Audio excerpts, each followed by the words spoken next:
नमस्कार, देवभूमि समाचारों में आप सभी का स्वागत है और मैं हूं आपके साथ प्रियंका मलिक। खबरों पर बढ़ने से पहले एक नजर हेडलाइंस पर। नामांकन वापसी का आज अंतिम दिन। आज तय होगा कितने उम्मीदवार चुनावी मैदान में आजमाएंगे अपनी किस्मत। बागियों को मनाने की भी आज आखिरी कोशिश।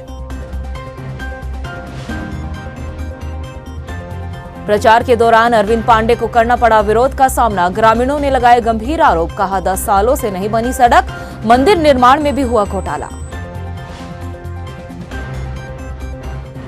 आज से प्रदेश भर में खुले 10वीं से 12वीं तक के सभी स्कूल। कोविड गाइडलाइन का कड़ाई से पालन करने के आदेश। बाकी क्लासेस की जारी रहेगी ऑनलाइन पढ़ाई।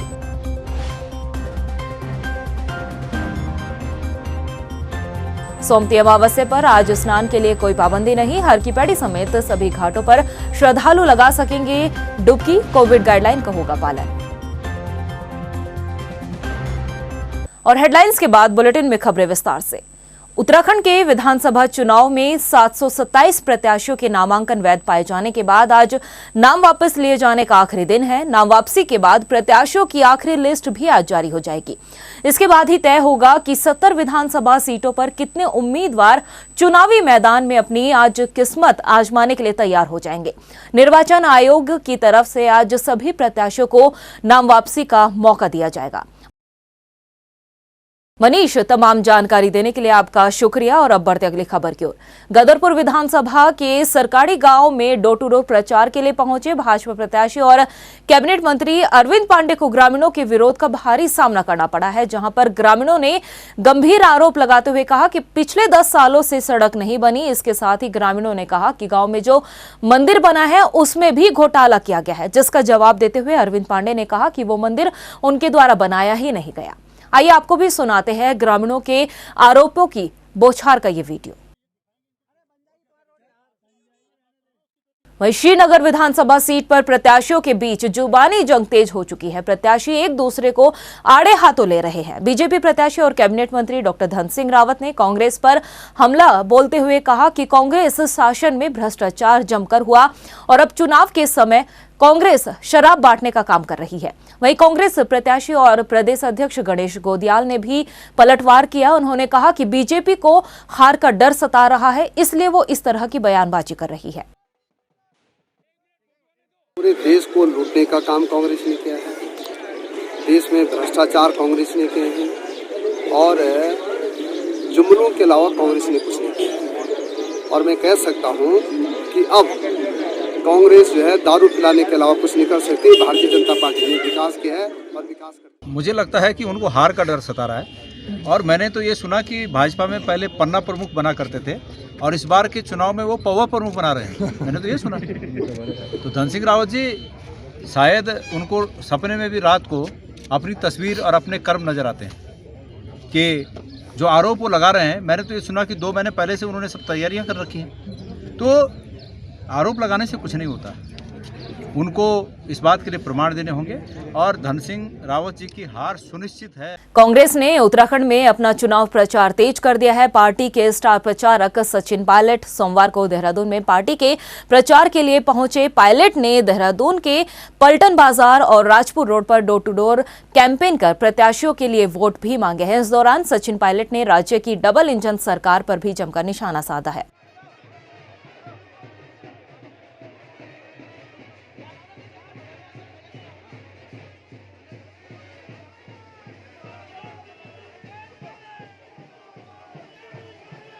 प्रदेश में आज 10वीं से 12वीं तक के सभी स्कूलों को खोल दिया गया है, जबकि आंगनवाड़ी केंद्र कक्षा 9 तक के छात्रों के लिए स्कूल अगले आदेश तक बंद रहेंगे। हालांकि ऑनलाइन पढ़ाई जारी रहेगी। 10वीं से 12वीं तक के सभी स्कूलों में कोविड गाइडलाइन का पूर्ण रूप से पालन कराया जा रहा है। मुख्य सचिव डॉक्टर एस संधू के बाद शिक्षा विभाग की ओर से इस संबंध में आदेश जारी किया गया। आदेश में कहा गया है कि स्कूल खुलने के समय कोविड गाइडलाइन का कड़ाई से पालन जरूर कराया जाए। आज सोमती अमावस्या का स्नान पर्व है। इस बार जिला और पुलिस प्रशासन ने हर की पैड़ी समेत किसी भी गंगा घाट पर स्नान के लिए कोई पाबंदी नहीं लगाई है। हालांकि इस बार सोमती अमावस्या दोपहर के बाद शुरू हो रही है। ऐसे में स्नान को लेकर दोपहर बाद ही श्रद्धालु हरिद्वार का भी रुख करेंगे। इसके साथ ही बाहर से आने वाले सभी लोगों की बॉर्डर पर चेकिंग की जा रही है। दोनों डोज का सर्टिफिकेट देखने के बाद और 72 घंटे की कोरोना नेगेटिव रिपोर्ट दिखाने के बाद ही प्रवेश दिया जा रहा है। इसके साथ ही कोरोना गाइडलाइन का उल्लंघन करने पर भी सख्त कार्रवाई की जाएगी। राज्यसभा सांसद अनिल बलूनी ने देहरादून के एंट्री पॉइंट मोहन पर मोबाइल टावर लगाने के लिए अपनी सांसद निधि से करीब 80 लाख रुपए की स्वीकृति दी है, जिसमें इस क्षेत्र में 5 मोबाइल टावर सांसद निधि से लगाए जाएंगे। सांसद अनिल बलूनी ने कहा कि इस बारे में इलेक्शन कमीशन ऑफिसर से बात की जाएगी, क्योंकि इस वक्त उत्तराखंड में चुनाव चल रहे हैं। अगर परमिशन मिल जाती है तो तुरंत टावर लगाने का काम शुरू कर दिया जाएगा। उन्होंने कहा कि जनता की जरूरत के लिए इस क्षेत्र में मोबाइल टावर बेहद जरूरी है। मोहन से जो डाटकाली के बीच का रास्ता है, और मैं लंबे समय से एक प्रयास में लगा था कि उसके अंदर मोबाइल कनेक्टिविटी चालू हो, क्योंकि वहाँ बीच में दुर्घटनाएं होती हैं, लोगों को कनेक्टिविटी नहीं होती है, अपना घर से बात करना, कोई इमरजेंसी में बात करना, वह सब नहीं हो पाता है।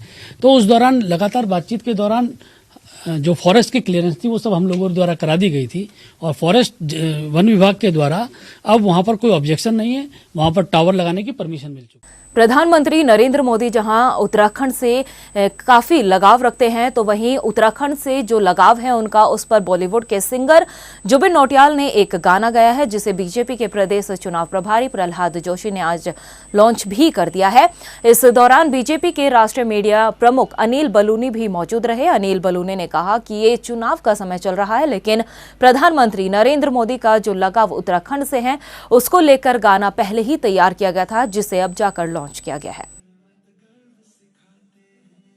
ये एक संयोग है कि ये चुनाव का समय है और ये गीत पूरा हुआ और ये जारी हुआ है, लेकिन इस गीत में जो मोदी जी के भाव हैं और जो आप सब लोगों ने देखा है, ऐसा नहीं है कि चुनाव के कारण हम लोगों ने इसको कोई जारी किया हो। मोदी जी का उत्तराखंड के प्रति विशेष तौर पे जिस प्रकार का लगाव है, मोदी जी का उत्तराखंड से जो स्नेह है, ये जो शब्द हैं जो इस गीत में, ये उनके श्रद्धा सुमन है उत्तराखंड के लिए, उनके भाव है उत्तराखंड के लिए। उत्तराखंड में नामांकन का दौर खत्म होने के बाद प्रचार में जुटे सियासी दलों का अब वादों और दावों को लेकर सियासी खेल शुरू होगा। फरवरी की शुरुआत में सियासी दलों के घोषणा पत्र का ऐलान होने जा रहा है। ऐसे में सभी की निगाहें इस बात पर टिकी है कि आखिर इस बार के चुनावों में सियासी दलों के घोषणा पत्र में किन किन वादों की बयार बहेगी। देखिए रिपोर्ट। उत्तराखंड विधानसभा चुनाव को लेकर राजनीतिक दल सभी 70 विधानसभा सीटों पर अपने प्रत्याशियों को उतार चुके हैं। नामांकन का दौर भी खत्म हो गया है, लिहाजा अब चुनावी मैदान में उम्मीदवार उतारने के बाद सियासी दलों की तरफ से वादों की बयार बहेगी। वादों और दावों के बीच भारतीय जनता पार्टी ने 2 फरवरी को अपना चुनावी घोषणा पत्र जारी करने का ऐलान किया है। बीजेपी प्रदेश अध्यक्ष मदन कौशिक के मुताबिक चुनावी घोषणा पत्र में 2025 में उत्तराखंड को बेहतर राज्य बनाने का संकल्प होगा। हमने ये हमारा दृष्टिपत्र जनता का दृष्टिपत्र, हमने व्यापारी हो, किसान हो, आम पब्लिक हो, सबके सुझाव से इसको बनाया, और एक ऐसा डॉक्यूमेंट है जिसको हम निश्चित रूप से न केवल जनता के सामने रखेंगे, अभी तो इसको हमें अगले 5 सालों में सरकार में आने के बाद पूरा भी करना है। इसको हम 2 तारीख को जनता को समर्पित करेंगे। इसमें हमारे केंद्रीय नेता भी आ रहे हैं। सभी जिलों में इस कार्यक्रम का आयोजन होगा। 13 के 13 जिलों में अलग अलग सब लोग जाएंगे, नेता जाएंगे, वहाँ सभी आपके माध्यम से, अन्य माध्यमों से जनता के बीच में अपने विषयों को रखें। घोषणा पत्र की तैयारी को लेकर कांग्रेस भी पीछे नहीं है। 4 धाम 4 काम की तरजीह देते हुए कांग्रेस भी अपना घोषणा पत्र 2 फरवरी तक जारी कर सकती है। कांग्रेस का कहना है कि पार्टी का घोषणा पत्र जनता के सुझावों पर तैयार होगा, जिसमें जल जंगल जमीन के साथ राज्य की मूल भावना के प्रति संकल्प होगा। कांग्रेस की सरकार का इतिहास रहा है। हमने हमारा एक विजन डॉक्यूमेंट 4 धाम 4 काम और इसके अलावा मैनिफेस्टो दिया है। हमने यूपीए 1 यूपीए 2 में जो चीजें कही थी, सोनिया गांधी जी खुद मॉनिटर करती थी इलेक्शन मैनिफेस्टो को। हमने कहा था फूड सिक्योरिटी बिल लाएंगे, लाया। हमने कहा आरटीआई लाएंगे, हम आरटीआई लाए। हमने कहा वन संपत्ति पे अधिकार होगा आदिवासियों का, वो हम कानून लाए। हमने कहा राइट टू एजुकेशन लाएंगे, हम लाए। ऐसी बहुत सारी चीजें हैं। यहाँ पर भी सरकार बनेगी तो हमारा पॉजिटिव एजेंडा है, उसको भी चलाएंगे और जो खामियां रही है उसको दुरुस्त करने का काम भी कांग्रेस सरकार करेगी। बीजेपी कांग्रेस के साथ आम आदमी पार्टी भी चुनावी घोषणा पत्र जारी करने को लेकर कसरत कर रही है। घोषणा पत्र जारी होने से पहले ही दिल्ली के मुख्यमंत्री अरविंद केजरीवाल 5 चुनावी गारंटी की घोषणा कर चुके हैं। ऐसे में अब सियासी दलों के घोषणा पत्र में वादों और दावों को देखना होगा। साथ ही ये भी देखना दिलचस्प होगा कि इस बार सियासी दलों के चुनावी संकल्प पत्रों से जनता कितनी संतुष्ट हो पाती है। टाइम टीवी के लिए देहरादून से ब्यूरो रिपोर्ट। बीजेपी के प्रदेश प्रवक्ता रविंद्र जुगरान ने आपदा विभाग में 120 करोड़ रुपए के घोटाले का बड़ा आरोप लगाते हुए मुख्य सचिव और वित्त सचिव से घोटाले की जांच की मांग की है। रविंद्र जुगरान का कहना है कि आपदा विभाग ने अधिकारियों द्वारा पिछले 8 सालों से फर्जी बिलों के नाम पर घोटाले को अंजाम दिया है, जिसका प्रमाण उन्होंने मुख्य सचिव और वित्त सचिव को सौंपा है। देखिए, मैंने चीफ सेक्रेटरी को और सेक्रेटरी वित्त, सेक्रेटरी फाइनेंस, सेक्रेटरी आपका आपदा प्रबंधन और एडिशनल सेक्रेटरी तक को पूरे लेटर्स दे दिए विद एनेक्स्चर्स, प्रमाणों के साथ कि 1 करोड़ 20 लाख का गबन कैसे 9 साल के अंदर हुआ, खाने के पैकेटों के नाम पे, स्टेशनरी के नाम पे, या तमाम जितने छोटे मोटे खर्चे होते हैं, कैसे फर्जी बिल इत्यादि जो हैं इन लोगों ने 9 साल तक ये करते रहे।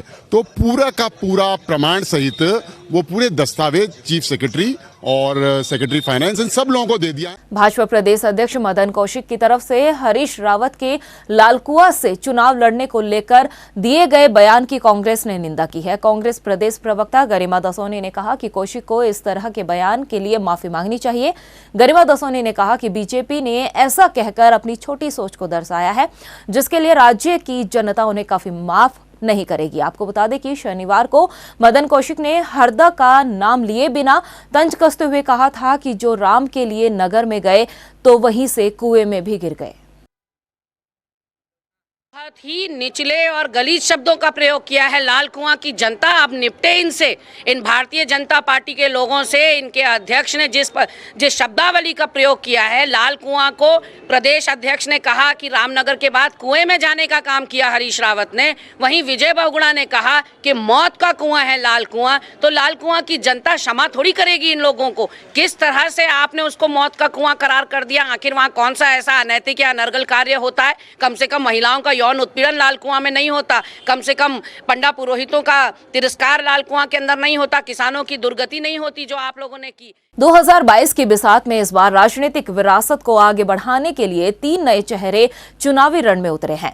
इनमें से एक कांग्रेस तो भाजपा की तरफ से सियासी दंगल में अपनी पहली राजनीतिक पारी खेलने जा रहे हैं। ऐसे में सवाल यह है कि क्या राजनीतिक विरासत को आगे बढ़ाने के लिए चुनावी मैदान में उतारे गए नए चेहरे अपनी किस्मत को मजबूत कर पाएंगे? देखिए रिपोर्ट। उत्तराखंड राज्य में विधानसभा इलेक्शन में अब महज एक पखवाड़ा ही बाकी है।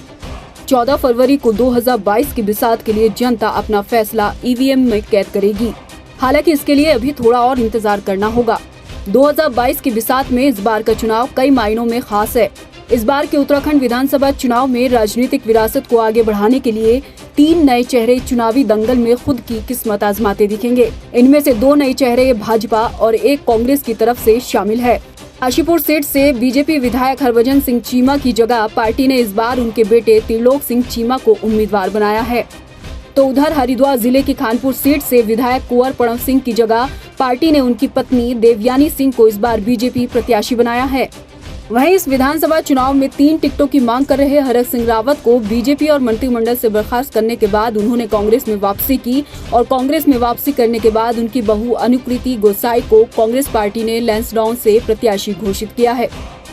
करीब आते विधानसभा चुनाव को लेकर प्रत्याशी इन दिनों प्रचार प्रसार में एड़ी चोटी का जोर लगा रहे हैं ताकि जनता का समर्थन मिल सके।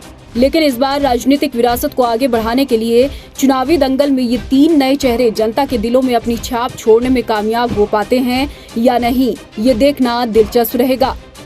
टाइम टीवी के लिए देहरादून से ब्यूरो रिपोर्ट। देहरादून जिला निर्वाचन अधिकारी और जिलाधिकारी डॉक्टर राजेश कुमार ने आगामी विधानसभा चुनाव की तैयारियों को लेकर समीक्षा बैठक की, जिसमें एसएसपी और सभी रिटर्निंग अधिकारी और नोडल अधिकारी मौजूद रहे। जिला निर्वाचन अधिकारी डॉक्टर राजेश कुमार ने बताया कि देहरादून में 1886 पोलिंग बूथ है और 943 बूथ पर वेबकास्टिंग की जा रही है। जिले में 60 ड्रोन 24 घंटे काम कर रहे हैं, जो हर गतिविधि पर नजर बनाए हुए हैं। देखिए, जो भी चुनौती है, जिला प्रशासन जो है बिल्कुल गियर्ड अप है। हालांकि कोविड के दृष्टिगत सेफ सिक्योर इलेक्शंस करवाना एक चैलेंज है। उसके लिए भी हम लोग पूरे तरीके से गियर्ड हैं। हम लोगों ने जिला पंचायत और जितने नगर पालिका, नगर निगम हैं और नगर पंचायत है, उनके साथ कोऑर्डिनेट करके जो डिस्पोजल है, वेस्ट डिस्पोजल, जैसे ग्लव्स है, सैनिटाइजर्स हैं, मास्क हैं, उनके डिस्पोजल का भी हमने एक प्लान, रणनीति बनाया। उत्तराखंड में सर्द मौसम के बीच चल रहे चुनावी मौसम में सियासी शोरगुल परवान पर है। ऐसे में नामांकन की प्रक्रिया निपटने के बाद बीजेपी कांग्रेस दोनों दलों के बागियों की बगावत ने पार्टियों का बीपी हाई किया हुआ है। एक छोर से दूसरे छोर तक पार्टियों ने वरिष्ठ नेताओं के कंधों पर बागियों को मनाने की जिम्मेदारी डाल दी है। बागियों की बगावत रोकने के लिए सियासी दलों के पास 31 जनवरी तक का ही वक्त है, क्योंकि 31 जनवरी तक की नामांकन वापसी हो सकते हैं।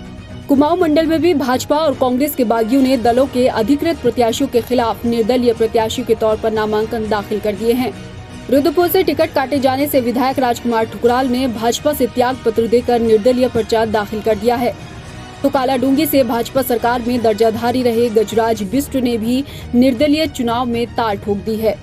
लालकुआं से टिकट काटे जाने से नाराज संध्या डालाकोटी ने भी कांग्रेस से बगावत कर डाली। नाराज डालाकोटी ने भी अपना निर्दलीय प्रत्याशी के तौर पर पर्चा दाखिल कर दिया है। नैनीताल में भाजपा के हेम आर्य बागी होकर आम आदमी पार्टी के हो गए हैं और उन्होंने आप पार्टी के टिकट पर नामांकन किया है। तो उधर रामनगर विधानसभा सीट से कांग्रेस के संजय नेगी ने निर्दलीय चुनावी ताल ठोक अपना पर्चा भर दिया है। भाजपा और कांग्रेस की चिंता निर्दलीय नामांकन करने वाले बागियों को लेकर ही नहीं है, बल्कि बड़ी संख्या में उन असंतुष्टों को लेकर भी है जो चुनाव के दौरान उदासीन हो गए हैं। दोनों दलों के नेता इन असंतुष्टों की मान मनोबल में जुटे हैं। टिकट काटे जाने से भाजपा के कई विधायकों की नाराजगी अब तक दूर नहीं हो पाई है। ऐसे में बगावत और असंतुष्टों को संतुष्ट करने के लिए दोनों सियासी दलों के पास महज 3 दिन का वक्त बाकी है। बस देखना ये है कि इन 3 दिनों में पार्टियां कितने बागियों की बगावत रोकने में कामयाब हो पाती हैं। टाइम टीवी के लिए देहरादून से ब्यूरो रिपोर्ट।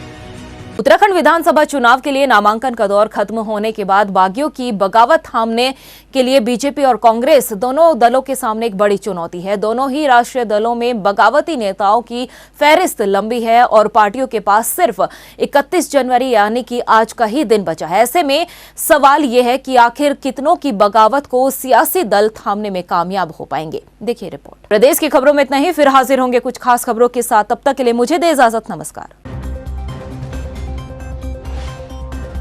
नामांकन वापसी का आज अंतिम दिन। आज तय होगा कितने उम्मीदवार चुनावी मैदान में आजमाएंगे अपनी किस्मत। बागियों को मनाने की भी आज आखिरी कोशिश। प्रचार के दौरान अरविंद पांडे को करना पड़ा विरोध का सामना। ग्रामीणों ने लगाए गंभीर आरोप, कहा 10 सालों से नहीं बनी सड़क, मंदिर निर्माण में भी हुआ घोटाला। आज से प्रदेश भर में खुले 10वीं से 12वीं तक के सभी स्कूल। कोविड गाइडलाइन का कड़ाई से पालन करने के आदेश। बाकी क्लासेस की जारी रहेगी ऑनलाइन पढ़ाई।